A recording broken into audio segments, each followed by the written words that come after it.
डर भय नहीं होने चाहिए। हम आगे बढ़ने के पहले क्रूस का चिन्ह बनाएं। पिता पुत्र और पवित्र आत्मा के नाम पर आमीन। यदि आप मेरे स्वर की चाबी चैनल में नए हैं तो ज़रूर चैनल को सब्सक्राइब कर लें और बेल आइकन को भी दबा दें। वीडियो अच्छा लगा तो ज़रूर लाइक करो, शेयर करना ना भूलें और प्रेस बटन को भी क्लिक कर लें ताकि मेरे द्वारा नए वीडियो का अपलोड आपको जल्दी जल्दी प्राप्त हो जाए। तो हम आगे बढ़ें। प्रभु यीशु ने मूसा को इस्राएलियों की अगुवाई के लिए नेता बनाया, किंतु मूसा ने प्रभु से अपनी अयोग्यता प्रकट की कि मैं कैसे इतना बड़ा काम कर सकता हूँ।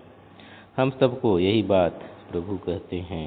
अगर हमें कुछ ऐसा काम करना है जो परमेश्वर की ओर से प्रेरित करता है तो ऐसे काम जरूर करें। ऐसे में हम ऊपर उठते हैं, स्टेप बाय स्टेप सीढ़ी में चढ़ते हैं।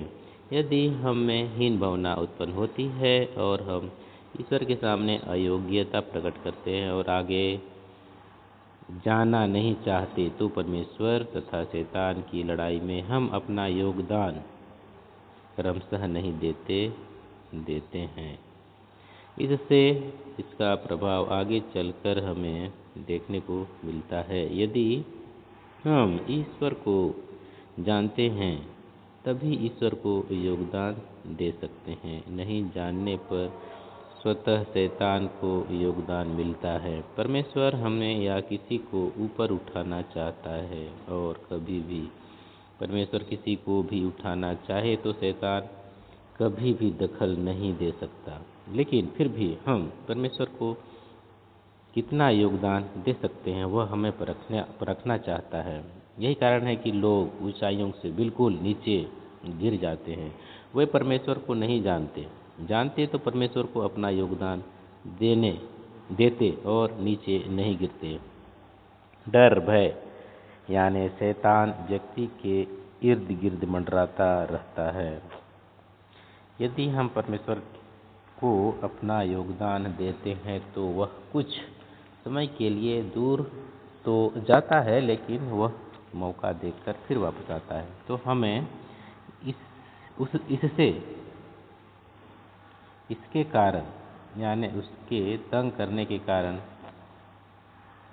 उससे तंग होकर अपना अस्तित्व खो देना चाहते हैं। हमारे मन में यही होता है कि हम कब तक तंग झेलते रहेंगे। तंग होने से अच्छा कि शैतान के कामों में सम्मिलित हो जाएं और आराम करते रहें। आराम को हराम कहा गया है। जरूर उबाऊ होने पर हमें आराम करना चाहिए, लेकिन मन में व्यक्ति को यह बैठाकर रखना चाहिए कि परमेश्वर अब तक काम कर रहा है। हम बाइबल में ये सब पढ़ते हैं कि विश्राम दिवस के दिन विश्राम करना चाहिए, लेकिन परमेश्वर इस दिन भी काम करता है। इसका मकसद हमें जानना बहुत ज़रूरी है। हमें परमेश्वर की इच्छा पर काम करना है जो विश्राम दिवस उसने ठहराया है।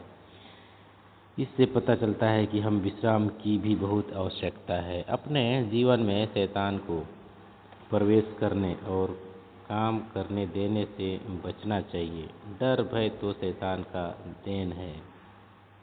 इससे हमें सबक सीखने की ज़रूरत है। अगर हमें ईश्वर के कामों में डर भय आता है तो यहाँ अपना काम जरूर करें या अवश्य उसके खिलाफ काम करके परमेश्वर के कामों को जारी रखें। अगर हमें लगे कि ऐसा काम अपने वश की बात नहीं है और हम इससे अपने को परमेश्वर से अलग करना चाहते हैं, सोचते हैं कि दूसरे विषय पर परमेश्वर से हम जुड़ जाएंगे, अभी ये काम छोड़ देते हैं तो उसमें भी हम अपना अरमान पूरे कर नहीं पाएंगे और शैतान जीवन में अपना काम करने के लिए कामयाबी बनते चला जाता है और दिनों दिन व्यक्ति परमेश्वर की आशीष को खोते चले जाता है। अगर हम कोई भी काम परमेश्वर का करते हैं तो उसे करने के लिए उसमें बने रहने के लिए हर तरीका को अपनाना चाहिए। इससे परिवार में अपने ऊपर आशीष बनी रहती है।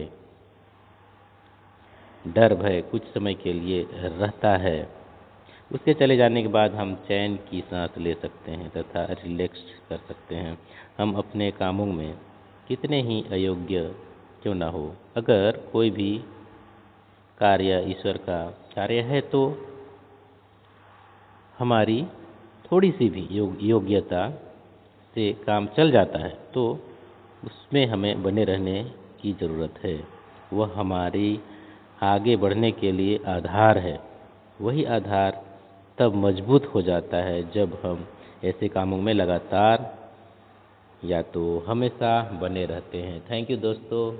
हम अंत में क्रूस का चिन्ह बनाएं, पिता पुत्र और पवित्र आत्मा के नाम पर। आमीन। जय यीशु। Praise the Lord.